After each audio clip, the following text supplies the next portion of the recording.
고린도후서 3장 4절부터 11절까지의 말씀입니다.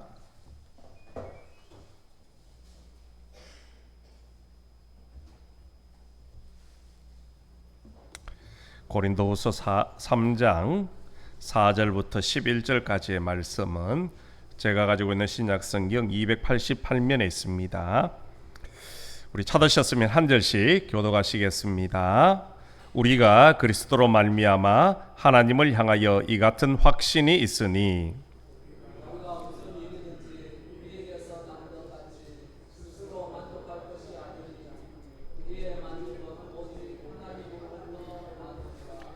그가 또한 우리를 새 언약의 일꾼 되기에 만족하게 하셨으니 율법 조문으로 하지 아니하고 오직 영으로 함이니 율법 조문은 죽이는 것이요 영은 살리는 것이니라.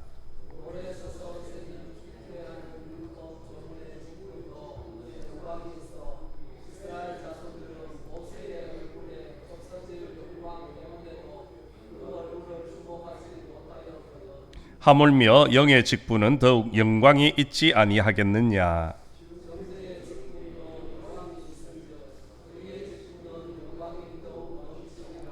영광되었던 것이 더 큰 영광으로 말미암아 이에 영광될 것이 없으나 없어질 것도 영광으로 말미암았은즉 길이 있을 것은 더욱 영광 가운데 있느니라. 아멘. 오늘도 우리 수요예배 오신 우리 모든 성도님들 위해 하나님의 은혜가 있기를 간절히 소망합니다. 우리 지난주에 살펴보았듯이 이미 고린도 교회 안에는 사도 바울에 대한 그 사도의 직분, 사도성에 대한 그런 논쟁이 굉장히 많았었습니다. 특별히 고린도서 3장 1절부터 3절에서는 고린도 교회에 있는 거짓 선지자들이, 선생들이 자신들은 유대인들로부터 추천서를 받았는데 당신은 우리에게 그런 추천서를 보일 수 있느냐. 유대주의자들이 그런 추천서를 요구하는 모습을 우리가 보았습니다. 그때 사도 바울은 나의 추천서는 다름 아니라 바로 당신들입니다. 내가 전해준 그 복음을 듣고 그 주님을 만남으로 여러분들이 변화되어지고 하나님의 자녀가 된 것, 그것은 세상의 그 어떤 추천서보다도 가장 강력하고 가장 확실한 증거라, 그렇게 분명히 말씀을 하였습니다. 오늘 본문에서도 보면 그 사도권에 대한 변호의 내용들이 계속해서 이어지고 있습니다. 오늘 본문에 보면 바울은 자신의 사도권이 그리스도로 말미암았다라고 그렇게 고백을 하고 있지요. 오늘 4절에 보시면 우리가 그리스도로 말미암아 하나님을 향하여 이 같은 확신이 있으니라고 말씀을 하고 있습니다. 바울은 자신의 사도권이 바로 예수님께서 주신 것이고 그것에 대한 분명한 확신이 있다라고 힘주어 이야기를 하고 있습니다. 바울이 이렇게 확신에 찬 목소리로 고린도 교회 성도들에게 말할 수 있는 것은 그가 직접 체험을 했기 때문이라는 것이요. 이미 우리는 바울이 다메섹 도상에서 부활하신 주님을 만난 사건을 알고 있었습니다. 그 사건을 통해서 바울이 변화되어졌지요. 그리고 그가 사도로 그렇게 부름을 받았다라는 것을 그는 느꼈고 또 확신하였습니다. 그 모든 것을 또 예루살렘 교회 예수님의 제자들이었던 베드로라든지 또 다른 제자들이 그것을 인정을 해 주었지 않습니까? 그뿐만이 아니었습니다. 오늘 본문 이하에도 보면은 자신을 포함한 우리 성도들 역시 새 언약의 일꾼으로 부름받았다. 그렇게 사도 바울은 우리에게 이야기를 하고 있습니다. 여러분, 사도 바울이 이렇게 확신을 한다. 또 하나님 앞에 이 부르심을 따라 살아야 한다라는 그런 확신을 하고 있다라는 것이요. 우리는 이 사실을 보면서 흔히 오해를 하는 경우가 있을 수 있습니다. 참 사도 바울이라는 사람이 교만하구나. 어떻게 하나님 앞에 부름을 받았다 그렇게 확신을 할 수 있느냐, 그렇게 이야기를 할 수가 있겠지요. 그러나 사도 바울은 이 고린도 후서뿐만이 아니라 그가 보낸 또 다른 서신서들을 바라보면요, 바울의 그 정체성을 분명히 밝혀주고 있습니다. 또 다른 서신에 보면 자기를 소개할 때 예수 그리스도의 종된 나 바울은 그렇게 스스로를 소개를 하고 있죠. 또 다른 서신에는 그리스도로 말미암아 종된 바울은, 또 사도로 부르심을 받은, 하나님의 뜻을 따라 부르심을 입은, 그런 표현을 사도 바울은 계속해서 사용을 하고 있다는 겁니다. 결국 이 모든 것을 한 가지로 축약해 볼 수 있는 것은, 바울이 지금 사도로서의 그 직분을 감당하는 것은 자기가 어떤 능력이 있어서가 아니라 전적인 하나님의 부르심 때문이라는 겁니다. 누군가 나를 파송을 하고 나로 사도로서 추천을 해준 것이 아니라 주님께서, 부활하신 그 주님께서 나를 사도로 부르셨고 또 복음의 일꾼으로, 새 언약의 일꾼으로 세워주셨다라는 겁니다. 그랬기에 말도 안 되는 고린도 교인들의 악행에도요, 그는 실망하지 않을 수 있었다는 겁니다. 그들이 핍박하고 그들을, 바울을 멸시해도 끝까지 바울이 참고 인내할 수 있던 이유가 바로 여기에 있었다는 거지요. 여러분, 하나님의 부르심에 대한 분명한 확신은요, 억울한 일 혹은 예상하지 못한 고난 가운데서도요, 자신의 감정을 지킬 수 있더라는 겁니다. 여러분, 예수님을 생각해 보십시오. 가장 좋은 예가 우리 주님 아니십니까? 예수님은 바리새인들과 서기관들의 그 끊임없는 공격을 받으셨습니다. 복음을 전하러 다니실 때마다 늘 곁에 다니면서 예수님을 공격했고요, 비난했지 않습니까? 심지어 대제사장들과 로마 군병들이 죄 없는 자신을 욕하고 때림에도 불구하고 그들을 향하여 한마디 저주도 내뱉지 않으셨습니다. 심지어 3년을 그렇게 따라다녔던 제자들이 당신을 배신하고 떠날 그 순간에도요, 그들을 원망조차 하지 않았다는 겁니다. 당신을 향해서 십자가에 못 박으라 그렇게 저주했던 그런 사람들마저도 외면하지 않으셨다는 것이요. 오히려 주님은 어떻게 하셨습니까? 십자가에 달려 죽기 직전까지도 하나님 아버지, 저들을 사하여 주옵소서, 자기들이 하는 것을 저들은 알지 못합니다, 그렇게 오히려 주님 앞에 그런 기도를 올려드렸다는 겁니다.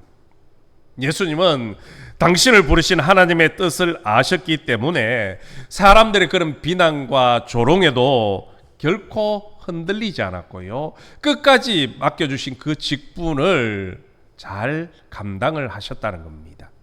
그리고 예수님은 우리를 이제는 주님의 사도로, 이 땅의 새로운 제사장으로, 또한 작은 예수로 그렇게 불러 세워주셨다는 겁니다. 바울뿐만 아니라 오늘 우리 역시 주님의 그 사명자로, 직분자로, 사도로 부르심을 받았다는 것이요. 그러므로 우리는 어떻게 해야 됩니까? 우리의 본이 되시는 예수님을 닮아가야 되는 겁니다. 우리 각자에게 주어진 자기 십자가를 지고 복음을 전하는 일에, 그리고 세상 사람들과 화평을 이루는 일에 순종하며 살아가야 한다라는 겁니다. 우리가 닮아가야 할 예수님처럼 부르심에 합당한 화해의 열매를 맺으며 살아야 한다는 것이요.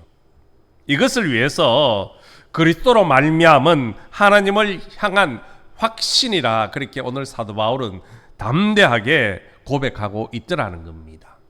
오늘 저와 여러분 역시 정말로 사도 바울처럼 하나님 앞에 부름받은 사명자다, 나는 주님 앞에 부름받은 사도라는 그 사실을 기억하시고 또한 담대하게 자신 있게 확신 속에 살아가시기를 주님의 이름으로 간절히 소망합니다.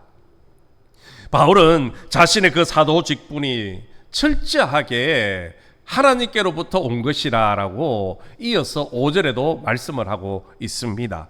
5절 말씀을 보시면요, 우리가 무슨 일이든지 우리에게서 난 것 같이 스스로 만족할 것이 아니니 우리의 만족은 오직 하나님으로부터 나느니라. 아멘. 이 말씀을 보면 우리가 바울이 이 모든 직분이 하나님께로부터 왔다는 말을 잘 이해하기가 어렵습니다. 그러나 여기서 만족하다라는 이 단어가 바로 주님께서 우리 그 자격을 주셨다. 자격이라는 의미를 가지고 있습니다. 그래서 세번역 성경에 보면 이렇게 쉽게 번역을 해 놓았습니다. 세번역 성경에 보면 우리가 이런 일을 할 수 있는 자격이 우리에게서 났다고 생각하지 않습니다. 우리의 자격은 하나님에게서 납니다. 라고 표현을 하고 있습니다. 여러분, 세상에서 어떤 사람에게 일을 맡기는 기준이 무엇입니까? 누구에게 그 일들을 맡깁니까? 그 일을 잘 감당할 수 있는 사람에게 일을 맡기는 것이요. 그래서 우리가 직장에서도 직원을 채용할 때 어떻게 합니까? 여러 절차가 있죠. 제일 먼저는 서류 면접을 봅니다. 서류 심사를 하고요. 그 다음에는 필기 시험을 치고 또 그 다음에는 이제 직접 만나서 면접 시험을 다 보는 겁니다. 그것뿐만이 아니죠. 요즘은요, 그것으로도 모자라서 어떻게 합니까? 인턴 제도라는 것을 만들었습니다. 그 직위에 이제 사원을 뽑아서 그 담당 분야에 가서 3개월 혹은 6개월 그렇게 일을 하면서 정말 이 사람이 이 일을 잘 감당해낼 수 있을까? 그런 모든 과정들을 거치게 하는 것이요. 그리고 그 모든 일에 합당하다라고 생각되어지면 이제 그 사람을 채용하고 사용하게 되어지는 것이요. 세상에는 결국은 무엇입니까? 개인의 그런 능력, 그런 것들이 채용의 기준이 되어지죠. 그러나 하나님의 나라는요, 전혀 다르다는 겁니다. 하나님의 일꾼, 하나님의 사역자들은요, 그렇지가 않다라는 겁니다. 개인의 능력에 따라 책임과 지위를 부여받는 것이 아니라는 것이요. 전적으로 하나님께서 그를 부르시고 그에게 사명을 주시는 겁니다. 사명만 주시는 것이 아니라요, 그 사명을 감당할 수 있도록 성령의 충만함과 능력까지도 함께 주신다는 것이요. 그래서 우리가 받은 이 모든 사도로서의 직분, 주님의 제자로서의 그 직분은요, 사람이 주는 것이 아니라 바로 하나님께서 우리에게 주셨다는 겁니다. 사도 바울은 그것을 분명히 알고 있었습니다. 예수님의 제자들도 마찬가지였죠. 예수님의 제자들을 보면 세상적으로 보면 내세울 것이 별로 없는 사람들이었습니다. 당시의 바리새인들이라든지 서기관들이라든지 율법학자들에 비하면요, 전혀 내세울 만한 변변한 능력이 없었습니다. 제자들의 대부분이 어떤 사람이었습니까? 갈릴리의 어부 출신들이었습니다. 그들의 전공은요, 고기 잡는 사람들이었죠. 그런데도 주님께서는 그들을 택하여 교회의 일꾼으로 세워주셨습니다. 예수님이 부활하시고 하늘나라로 올라가신 이후에 그 제자들이 어떤 역할을 감당하게 됩니까? 정말로 목숨 다해 복음의 사명자로서, 주님의 제자로서 복음 전한 일에 앞장을 섰다라는 겁니다.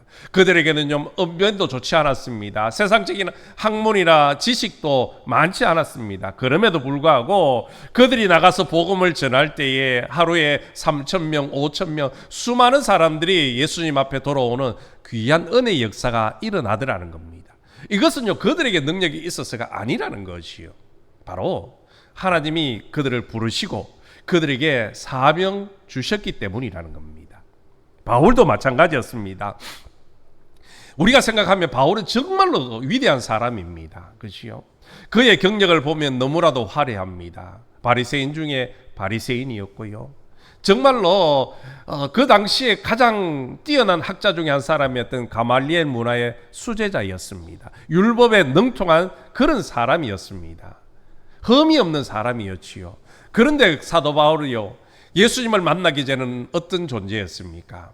예수 믿는 사람을 잡아서 감옥에 가두는 일에 앞장서는 그런 사람이었다는 겁니다. 복음 전하기 위해서 예수님을 전가하는 일에는요, 부적격한 사람이었습니다. 여러분, 성경은 우리의 구원은 우리의 행위에 따라 되는 것이 아니라고 분명하게 말씀을 해주고 있습니다. 만일 우리의 행위로 구원을 받는다면 누가 하나님의 기준에 합당할 수가 있겠습니까? 해 아래 의인은 한 사람도 없다고 그랬습니다. 세상에 의인은 단 한 사람도 없는데 누가 의로우신 하나님 앞에서 오케이, 합격점을 그렇게 받고 구원에 이르고 하나님의 제자로 또한 사도로 그렇게 쓰임을 받을 수가 있겠습니까? 우리의 능력으로 된 것은요, 그 어느 것 하나도 없다라는 겁니다. 구원도, 사명도, 성령의 권능도 우리가 무엇인가를 갖추어서 받게 된 것 아니라는 겁니다. 오직 하나님께서 우리에게 값없이, 조건 없이 주셨다는 겁니다. 이것을 우리는 잊지 말아야 되는 겁니다. 우리가 이것을 알면요, 내가 좀 더 하나님 앞에 부름받은 것 때문에 으쓱해야 할 필요 없고요, 나 같은 사람도 주님이 사용하신다는 오히려 그런 마음에 겸손하게 낮아질 수 있더라는 겁니다. 오늘 저와 여러분 모두가 부족한 나 같은 사람도 주님이 부르시고 자녀 삼아주시고 귀한 직분과 사명 주셨다는 것에 늘 감사하시며 또한 겸손으로 잘 섬겨나가시기를 주님의 이름으로 간절히 소망합니다. 바울은 6절에서 또한 자신은 새 언약의 일꾼으로 부르심을 받았다, 그렇게 말씀을 하고 있습니다. 바울은 자신을요, 오늘 뭐라고 표현합니까? 일꾼이라 그랬습니다. 사도가 아니라는 거죠.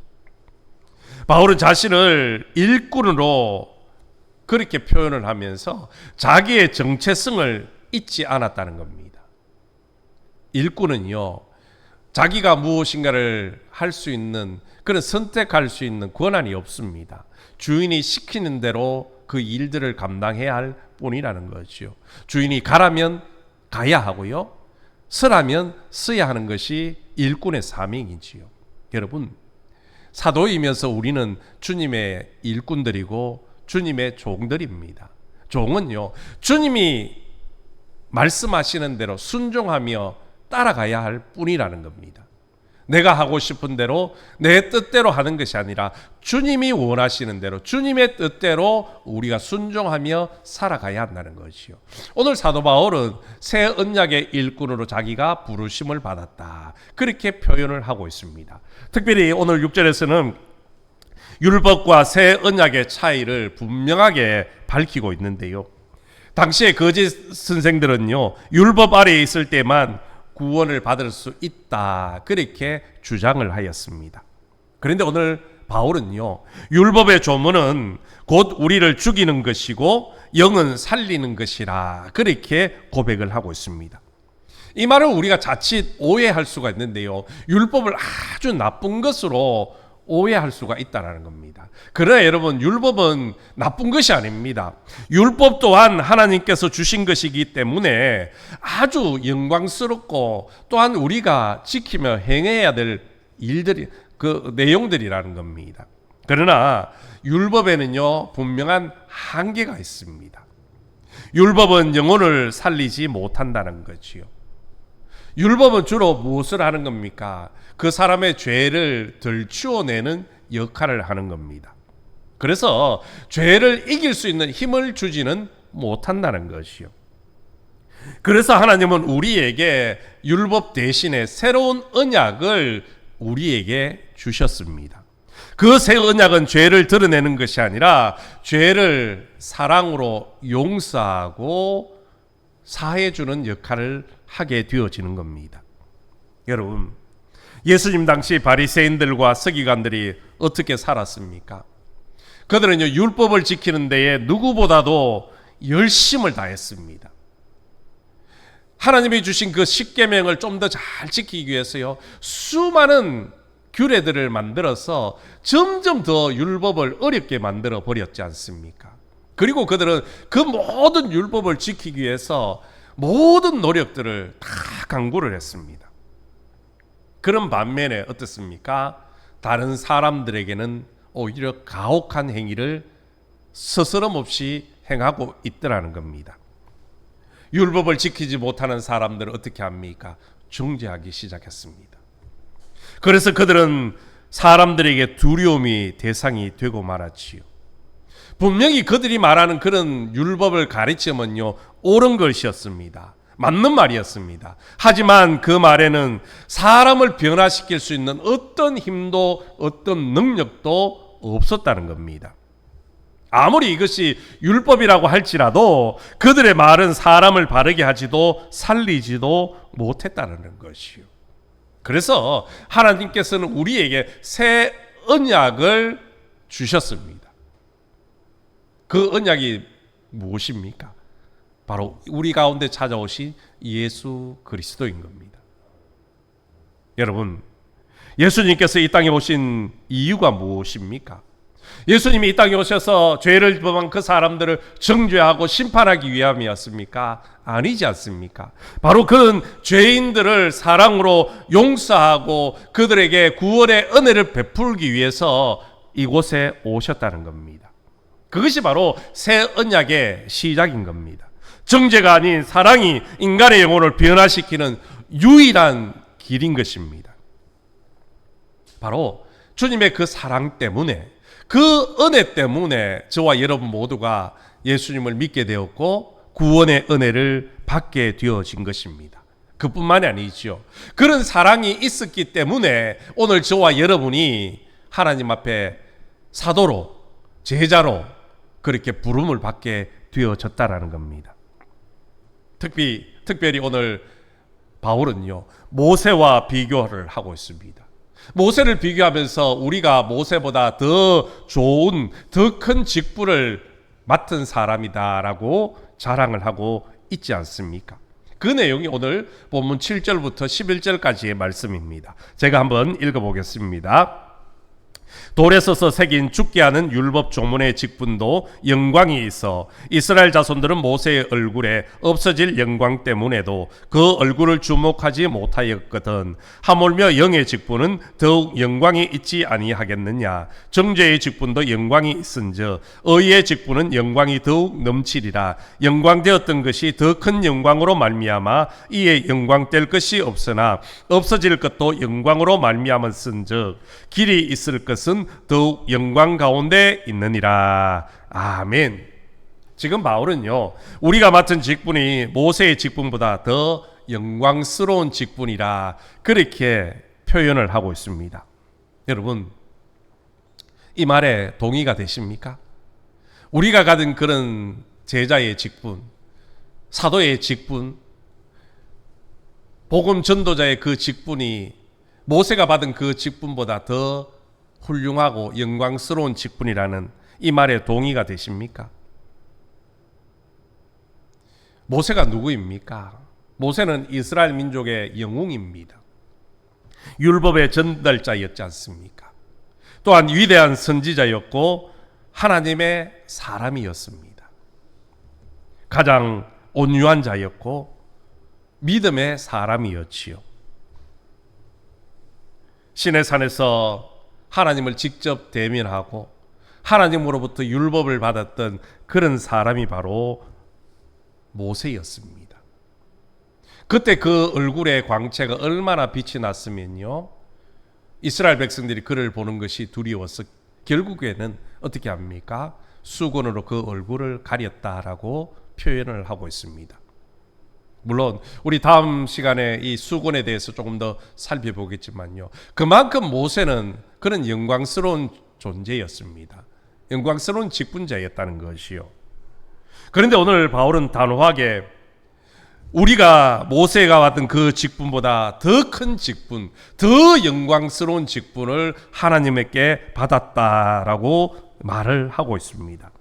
왜냐하면 우리가 맡은 직분은 다름 아니라 하나님을 전하는 직분, 예수님을 전하는, 복음을 전하는 직분이기 때문이라는 겁니다. 물론 모세보다 훌륭하고 능력이 더 낮기 때문이라는 말이 아닙니다. 우리에게 주어진 그 직분이 새 언약의 시대에 주어진 직분이기 때문에 모세의 그 직분보다 더 영광스러운 직분이라는 것이요. 여러분, 모세는 예수님을 만나지 못했습니다. 알지도 못했다라는 것이요. 구약 시대에 하나님께서 임받은 종이었기 때문에 그것은 어쩔 수 없는 일이었습니다. 그는 하나님께 받은 율법을 통해서 이스라엘 백성들의 죄를 판결하면서 정죄를 할 수밖에 없었습니다. 그 율법을 기준으로 해서 그것에 합당하게 살지 않으면요, 때로는 징계를 내리기도 했고요, 때로는 죽이기까지 했지 않습니까? 하지만 우리는 어떻습니까? 신약의 시대를 살고 있는 사람들입니다. 신약의 시대는 어떤 시대입니까? 주님이 이 땅에 오신, 복음의 구원자로 이 땅에 오신 그 예수님을 만났고 그 예수님을 믿고 살아가는 세대들이라는 겁니다. 하나님께서는 우리를 구원하시기 위해서 독생자 예수 그리스도를 이 땅 가운데 보내주셨고, 예수님께서 우리를 대신하여 십자가에 죽으심으로 말미암아 우리의 모든 죄를 대속해 주셨다는 것을 우리는 알고 있습니다. 그뿐입니까? 어느 누구라도 그 예수 그리스도를 믿기만 하면 하나님께서 모든 죄를 용서해 주시고 하나님께서 우리로 하여금 의롭다 인정을 해 주신다. 그런 믿음의 법을 우리는 이미 다 알고 있다라는 겁니다. 우리는 이 믿음의 법을 세상에 전가하는 직분을 맡게 되었다는 거지요. 그래서 모세가 받은 그 직분보다 우리가 받은 그 직분이 더 영광스러운 직분이라는 겁니다. 모세가 받은 그 직분은요, 잘못한 사람의 죄를 정죄하고 들추어내는 직분이었지만 우리는 그 죄를 예수 그리스도의 사랑으로 덮어주고 용서해주고 생명을 살리는 직분이기 때문에 더 영광스러운 직분이라는 겁니다. 여러분, 우리는 예수님을 전하는 일에 쓰임받기 위해 부름받은 사람입니다. 그래서 모세의 직분보다 더 큰 직분을 받은 사람들이라는 것이요. 그래서 우리는 자부심을 가지고 살아야 됩니다. 주님께서 나를 부르시고 내게 귀한 직분을 주셨다라는 그런 자부심을 가지고 살아야 된다는 거죠. 그런데 안타깝게도 내가 받은 직분이 그렇게 귀하고 영광스러운 직분이라는 것을 잘 모르고 산다는 겁니다. 이것이 바울과 우리가 차이가 나는 점이라는 것이요. 바울은 부활의 주님을 만나고 사도로 부름을 받은 후부터 자신이 얼마나 위대한 직분을 받은지를 분명하게 알고 있었습니다. 심지어 확신한다고 했지 않습니까? 그는 자신이 감당해야 할 그 모든 직분이 모세가 받은 그 영광스러운 직분보다 더 영광스러운 직분이라고 인식을 하고 알았습니다. 이 말은 결코 교만해서 하는 일이 아니었습니다. 자신이 전해야 하는 복음의 가치가 얼마나 위대하고 대단한 건지를 분명하게 알았기 때문에 모세보다 더 영광스러운 직분이라고 자신 있게 말하고 있더라는 겁니다. 그래서 그는 예수님을 전하는 이 사도라는 자부심이 남다를 수밖에 없었고요. 그만큼 사역에 대한 막중한 책임감을 가지고 복음 전하는 일에 전심전력을 다했던 사람입니다. 심지어 자신의 목숨까지 아끼지 않고 복음을 위해서, 예수님을 위해서 헌신을 했던 사람이라는 것이요. 여러분, 주님께서 우리에게 맡겨주신 직분이 영광스러운 직분이라는 사실을 잊지 마십시오. 적어도 직분으로서는 모세보다 오히려 우리가 더 큰 직분을 받았다는 사실을 명심해야 합니다. 우리말에 이런 말이 있지요. 자리가 사람을 만든다. 우리는 사람을 살리는 일에 부름을 받은 사람들입니다.